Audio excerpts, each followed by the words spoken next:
Oi, oitavo ano, vamos para nossa revisão. De antemão, gostaria de pedir desculpa porque eu tô meio gripada, tá certo? A gente começou o ano estudando o quê, pessoal? Estudando a chegada dos povos, as primeiras migrações, né? A chegada dos primeiros habitantes na América. Então, estima-se que o homem tenha surgido, né, na África há cerca de 200 mil anos atrás, e desde então ele tenha se espalhado por todo o planeta Terra. Estima-se que ele surgiu na África, né? Mas vamos ver. Por que o homem começou as primeiras migrações? Por causa do período das glaciações, é o que os estudiosos afirmam. Devido às glaciações, ficava difícil para o homem obter alimento. Então, ele precisava estar se mudando, se locomovendo, né? E devido a essa locomoção, ele acabou chegando à América e aos outros continentes.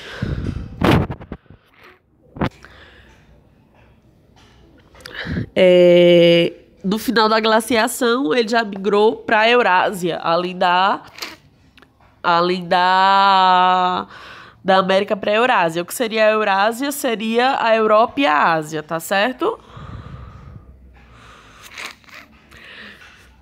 A teoria mais aceita é de que o homem ele passou caminhando por um canal que ligava a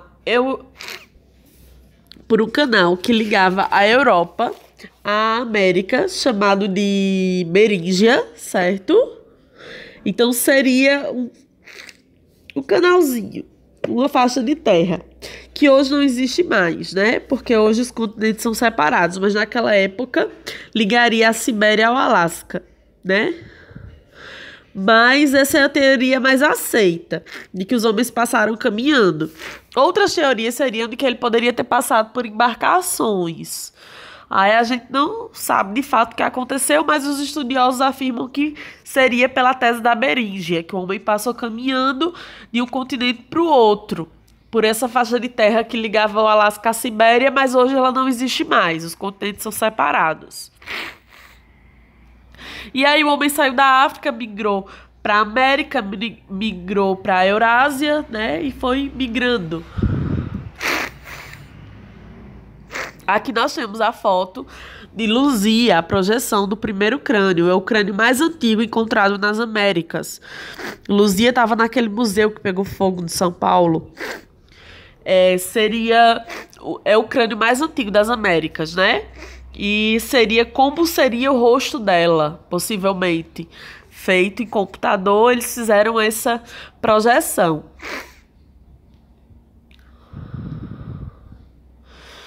E as migrações se acirraram e começaram a tomar conta do mundo inteiro até hoje. As sociedades vivem em movimento, né? Os movimentos migratórios, a sociedade se desloca o tempo inteiro, por vários motivos. Seja um motivo por vontade própria, seja de uma migração forçada. Para a gente relembrar a diferença, né?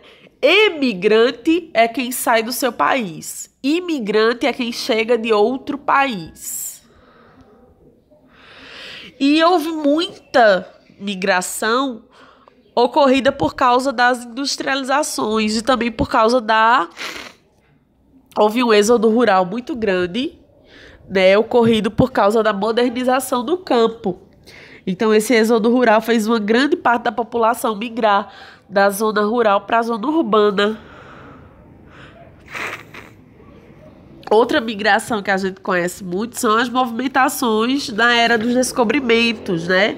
Dos descobrimentos, a população migrou muito de uma área para outra, em busca de novas terras, em busca de novas áreas para explorar.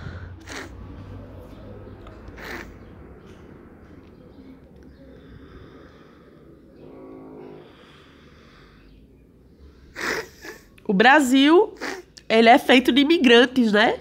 Na verdade. O branco europeu, o negro africano, ele contribuiu para a cultura e para a formação do povo brasileiro.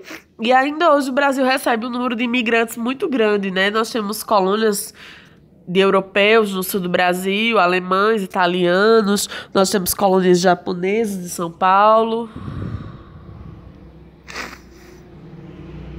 E também existem as migrações internas, que são aquelas dentro do mesmo país. Então, ocorreu muito esse movimento da população no Brasil, do Nordeste para o Sul do Brasil e para o Norte.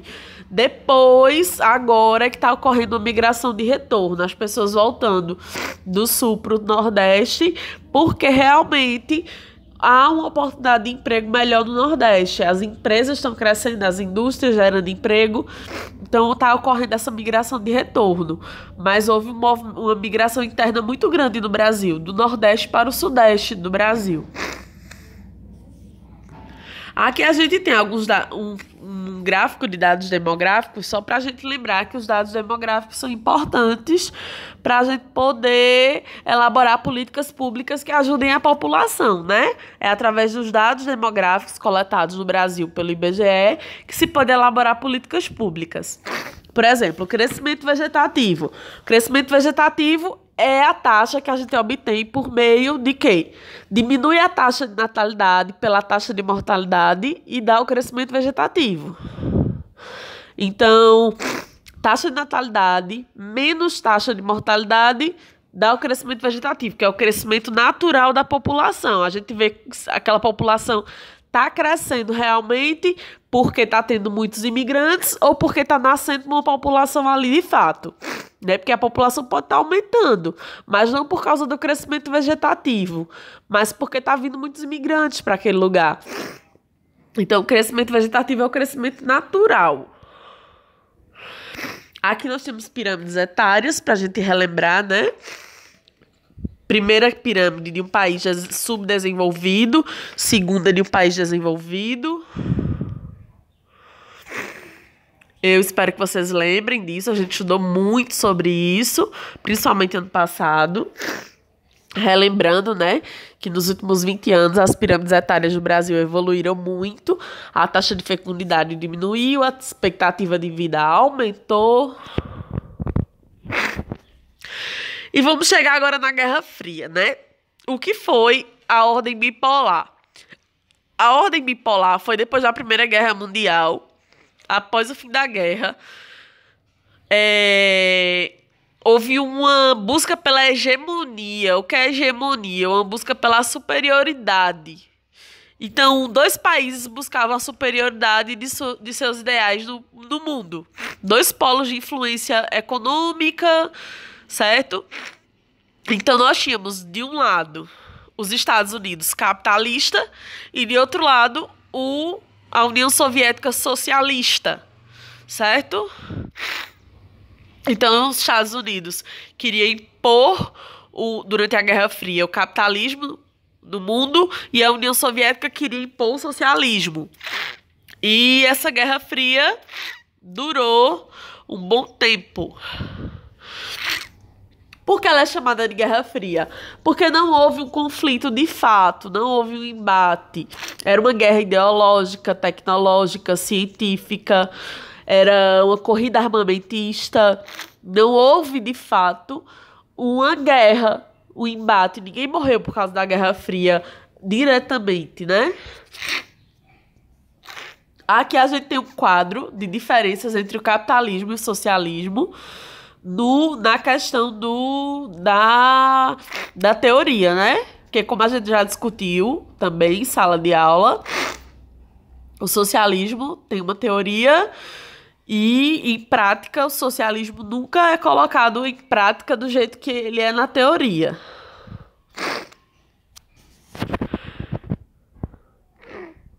Então, a Guerra Fria foi isso, né? Estados Unidos contra a União Soviética, capitalismo contra socialismo.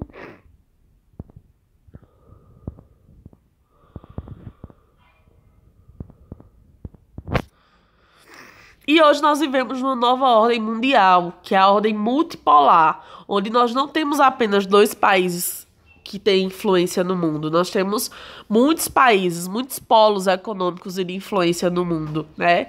Nós temos muitos polos de influência, países e parcerias comerciais, países que têm influência política também. Então, hoje não existe só um país, nós temos uma ordem multipolar, múltiplos polos importantes. E durante essa Guerra Fria foi dividido o mundo em 3 mundos, né? Primeiro mundo, segundo e terceiro mundo. Primeiro mundo seriam os países capitalistas. Segundo mundo seriam os países socialistas. E terceiro mundo seriam aqueles países subdesenvolvidos, que estavam em crescimento, certo?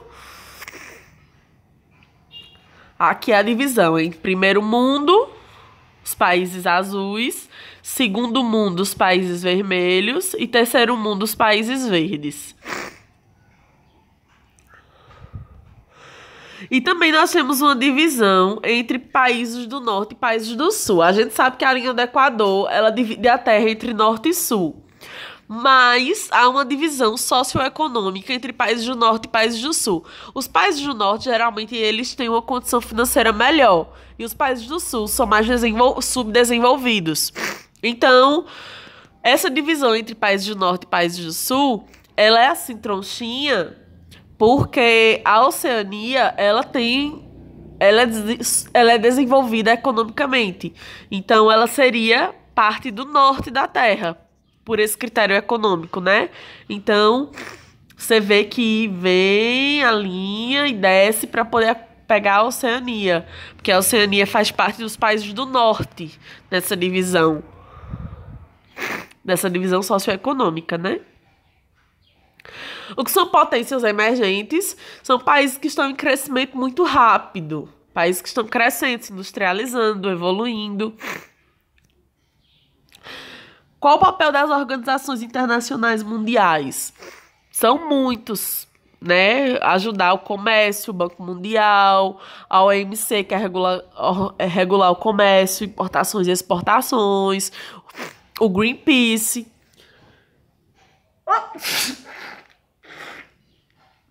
Perdão. A ONU, que cuida dos direitos humanos e promover a paz. Perdão, pessoal, rinite atacou forte. Aí nós temos o BRICS. BRICS é Brasil, Rússia, Índia, China e África do Sul. E o BRICS não é um bloco econômico, mas é um conjunto de países de apoio político e econômico, né, para se ajudarem a tomarem decisões que ajudem seus países a crescerem mutuamente. Fim.